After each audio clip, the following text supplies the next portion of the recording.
So, welcome to Jumbo IS and welcome to our lecture series called Daily News in Shorts. In this lecture series, we cover a particular day's current affairs in a very short span of time within 30 minutes so that you're left with your entire day covering other parts of your syllabus. We don't want you to spend your entire day just covering current affairs.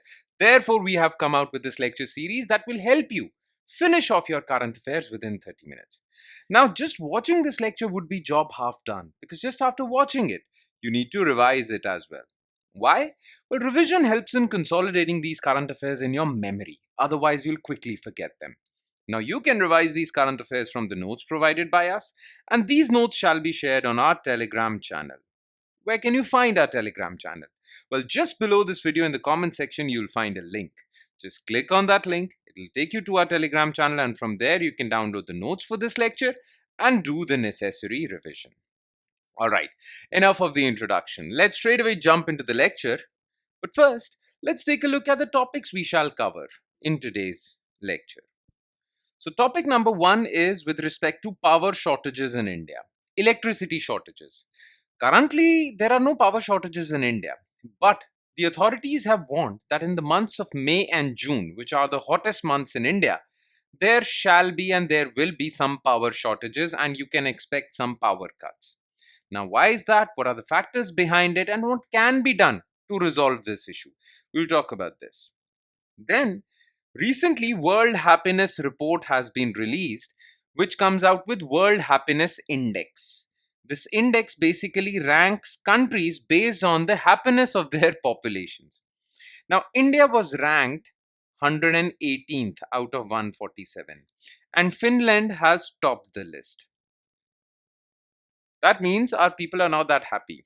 Now, what is World Happiness Report? We'll talk about this. And to give you a fact, Pakistan has a better rank than us. People in Pakistan are happier than us. Okay, we'll discuss what is World Happiness Index and how is it measured. Okay, how is Pakistan better than us? Even Nepal better than us. Okay, we'll talk about this. Then recently, Home Ministry, Union Ministry of Home Affairs, has reviewed the situation of Armed Forces Special Powers Act in Northeast. So, what is AFSPA? What is the review of AFSPA? We'll talk about this. And in the end, we'll talk about digital giant companies. These big companies like Facebook, Google, Amazon, Apple, okay? These are known as digital giant companies and they have to be regulated properly. Otherwise, consumers are going to be in a disadvantageous position. Okay? So we'll talk about this fourth issue also. All right, so let's start discussion on these four topics, starting with topic number one, which is power shortages in India.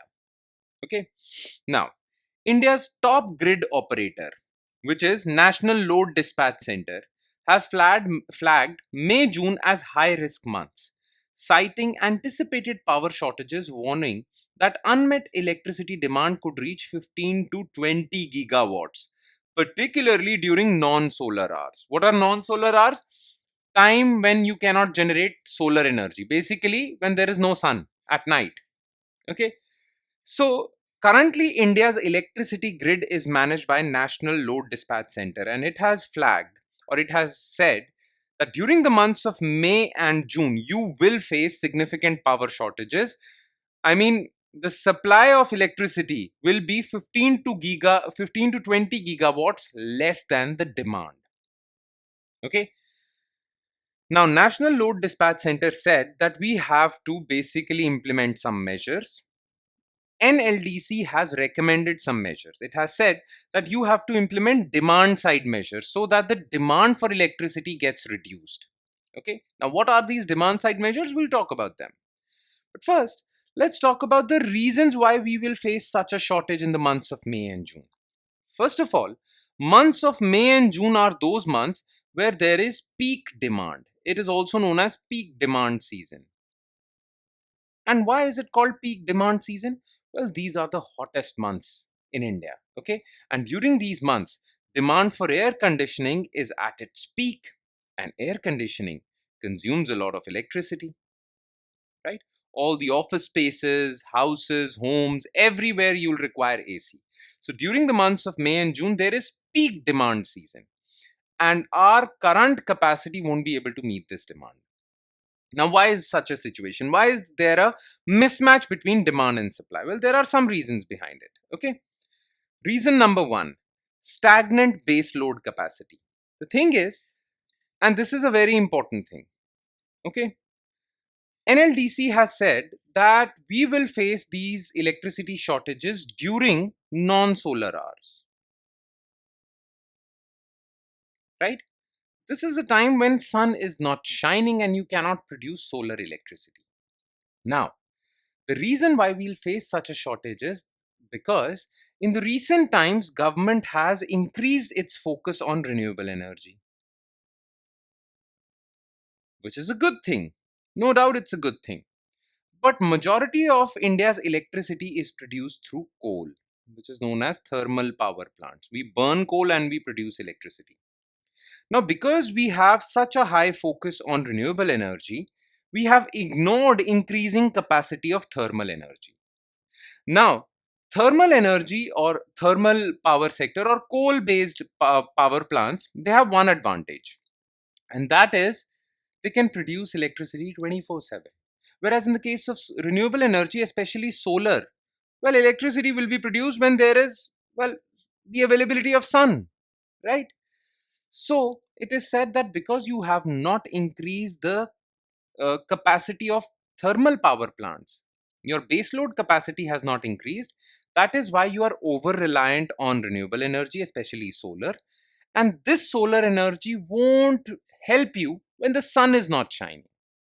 So, because we reduced our focus on increasing thermal power capacity, we do not have enough base load capacity. It is the minimum capacity to meet electricity demand because we do not have enough thermal power plants. Then, the thing is that currently we produce around 200 gigawatts of renewable energy. We have this much capacity of renewable energy. But the problem with renewable energy is it is intermittent. When the wind is blowing, you will produce wind energy. When the sun is shining, you'll produce solar energy, right? But it is intermittent. If you have a cloudy weather, well, you will not produce solar energy. So it is said that you produce solar energy, and if you have surplus solar energy, then you store it in batteries. So that when the sun is not shining, you can use that stored solar energy to power yourself, right? Now, we produce 200 gigawatts of renewable energy, but we have limited storage capacity. That is why we are still dependent on sun shining high in the sky. So, this is a problem. Focus away from thermal power in National Electricity Plan and intermittent nature of renewables. We have discussed this, right? So, because we have left thermal power, which is a 24/7 source of electricity, plus we do not have enough storage capacity so that we store surplus solar or wind energy, we will face these shortages when the sun is not shining or when the wind is not blowing, right? These are the reasons. Okay. Now, to solve for this, government has taken some initiatives. First of all, now government has made it mandatory that all the new solar power plants will have battery energy storage systems so that whenever surplus solar energy is produced, it is stored in batteries for use in future. Then pumped storage systems should also be attached with solar parks. So new solar parks will have storage systems. Plus, government has announced that it will basically establish 80 gigawatts of thermal power plants by 2031-32. Plus, the existing thermal power plants were not working properly because of shortage of coal. So, government has imported huge amounts of coal so that existing capacity of thermal power plants is utilized. And then, government is focusing more on nuclear energy now. Because the disadvantage of coal based thermal power plants is that it produces a lot of greenhouse gases, right? It causes air pollution also, but it can produce electricity 24/7. What if there was a way to avoid these greenhouse gases, to avoid these air pollution problems, and also to produce electricity 24/7? The answer is nuclear power. Clear? So, government is focusing on nuclear energy also because it is a clean source of energy. and it does not emit any greenhouse gases, and it does not have intermittent nature like solar and wind. Clear? Now, in the beginning, I told you that National Load Dispatch Center has said that we need to implement demand side measures in the months of May and June. Now, what are those demand side measures? First of all, you have to give incentives to consumers to reduce their electricity consumption during peak load time, May and June, so that consumers themselves are not using that much electricity. Then you need to go for smart metering also. These electricity meters outside your house or outside your establishment, they should be smart so that you can track your electricity consumption 24/7. Then you need to have public awareness campaigns. People should be made aware that they should not waste electricity, they should use minimum electricity, okay, use electricity only for essential things, right? So public awareness campaigns should also be launched. And we can also experiment with dynamic pricing. What is dynamic pricing? Well, when the demand for electricity is higher than supply, then price of electricity increases on Monday, and as soon as demand falls down, price also falls down on Tuesday. So you'll be having different electricity prices based on demand and supply. This is known as dynamic pricing. The price of electricity changes real time. Now, if you implement this, then what will happen? During peak load season, when there is high demand for electricity, then the price of electricity would also increase. And because people don't want to pay more for electricity, they will try to rationalize their use of electricity, would use less electricity, especially for wasteful items. Okay. So you can experiment with this so that demand for electricity gets reduced. Okay. And there is no shortage. Clear? Makes sense? Okay. Now let's move on to next news item of the day, which is World Happiness Report 2025. For the eighth consecutive year, Finland has been named happiest country in the world as per World Happiness Report 2025. India was ranked 118 out of 147 countries. Okay. In fact, neighboring Pakistan stood at 109th and Nepal stood at 92. Okay. Now, what is World Happiness Report? So, World Happiness Report is an annual report that ranks countries based on life satisfaction and happiness levels of their citizens. Now, who releases this report? Well, it is published by Oxford University. There is a well-being research center in Oxford University. It collaborates with UN Sustainable Development Solutions Network. Okay, and they basically release this report every year. Now, what is the criteria they use to measure happiness in these different countries? Okay, so basically they have 6 indicators. First of all, they check GDP per capita, then life expectancy and at birth, then generosity. How much people, what is the level of charity in a particular country? Okay, how much are the, I mean, what is the level of charity? Yeah, let's put it simply. Then freedom of life choices, then social support, and then corruption perception. Perception of corruption, not actual corruption. Perception. If there is a lot of corruption, but people feel that their government is not that corrupt, then this score would be low. Okay. Basically, this measures whether people have trust in their institutions or not. Okay. Social support means social support of government, friends, family. This keeps you happy. Okay. So these are the 6 indicators based on which a score is given to a country and then that country is ranked. Now, Finland has been topping this list for 8 years. That means people in Finland are very happy. Second rank this time was that of Denmark, and third rank was that of Iceland.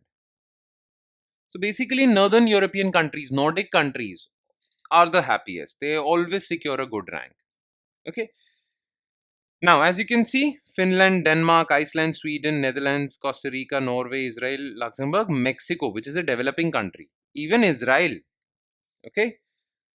So, people who release this report say that it's not just economic prosperity that decides your happiness. There are other factors also that decide your happiness. Health is one of them. Okay. Generosity of people is one of them. Freedom is one of them. Social support is one of them. All these six factors basically decide whether your society is happy or not. Okay. Now, what were the key highlights of this report?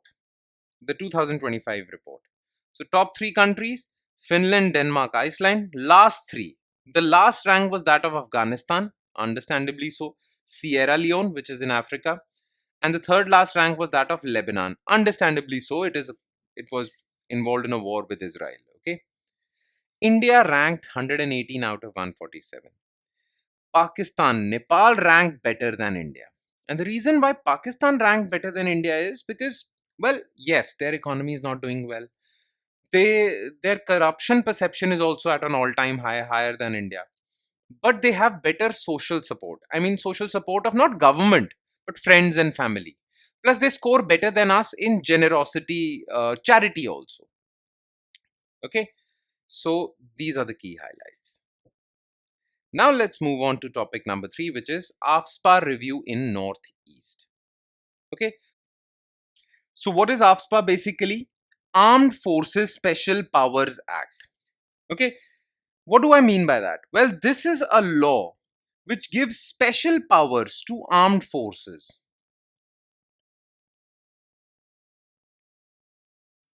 in disturbed areas. So, whenever an area is called a disturbed area, okay, well, armed forces are given some special powers to restore peace in that area. Okay, now AFSPA is basically enforced in Northeast and Jammu and Kashmir. Okay, now because of very poor state of affairs in the state of Manipur as far as the security situation is concerned, well, Union Home Ministry was reviewing AFSPA in Manipur basically. So, at a review meeting chaired by Union Ministry of Home Affairs, the army sought the inclusion of additional police station limits in Manipur Valley under the ambit of AFSPA. The ministry was reviewing the scope of AFSPA in Nagaland, Assam, Arunachal, Manipur at a multi-agency meeting. Okay. Now the thing is, first, to understand this news, you need to know what AFSPA is. Like I've mentioned before, AFSPA, Armed Forces Special Powers Act, it was enacted in 1958. And the whole purpose of this law is to restore peace in a disturbed area. Now, who will decide whether an area is a disturbed area? Well, the authorities would decide. Okay, so let's talk about AFSPA. Okay, so AFSPA. The thing is that if there is problematic situation as far as security of a region is concerned, the governor of the state, and if it is a union territory, then the administrator of that union territory or the central government can declare whole of the state or some area in that state as disturbed area. As soon as you declare a particular area as disturbed area by official notification of the governor or the administrator, then armed forces in that area would have special powers. Section 4 of AFSPA gives special powers to armed forces in disturbed areas. Now, what are those special powers? Well, they can arrest any person without the warrant.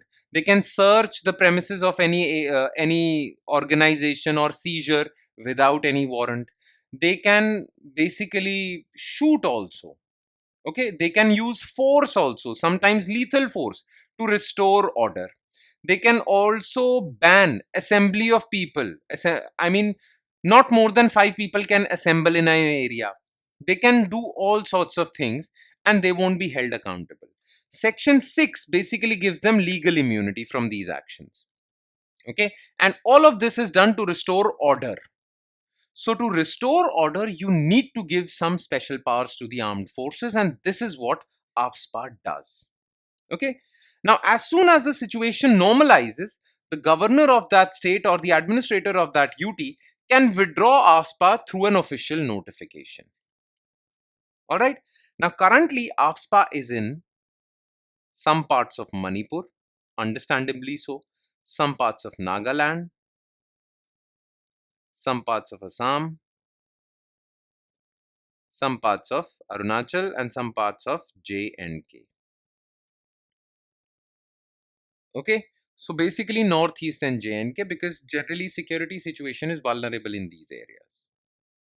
All right, and from time to time Union Home Ministry will review whether to extend AFSPA, extend the area, or to withdraw it, periodic review would happen based on the security situation. All right? Okay. And now we move on to the last news item, which is digital giant companies. So on November 18th, 2024, the Competition Commission of India issued a landmark order imposing a fine of 213 crore on Meta, Facebook's parent company. Now, Meta appealed against this decision in National Company Law Appellate Tribunal. Okay. But this entire case has brought into the question the monopoly that these digital giant companies have. This has brought the question of policing digital giant companies in the mainstream. Now, who are these digital giant companies? These are big digital companies that are spread across the world and have in their possession huge amounts of personal data. Okay. And because they are so dominant, they can use this monopoly of sorts to basically stifle competition, don't allow smaller players to enter the market, and all sorts of monopolistic practices. Therefore, we need proper rules and regulations to police these big digital giant companies so that they don't misuse their dominant power. Okay. Now, why is there a need to police these digital companies? First of all, they follow monopolistic practices. Okay. Sometimes they use their dominance to basically prevent smaller digital companies to enter in the market. Okay. So they don't create level playing field. Okay. They somehow basically create such conditions that their rivals, small rivals, have no chance of competing against them. So this is against fair competition, protection for smaller digital players. And because these big digital companies have so much personal data from all of us, well, the issues of data privacy are also there. All right. So there is a huge need to police them. Clear? Now, does India have any law to police these big digital companies? Yes. First law is not just related to digital companies, it's related to all big companies, and that is Competition Act.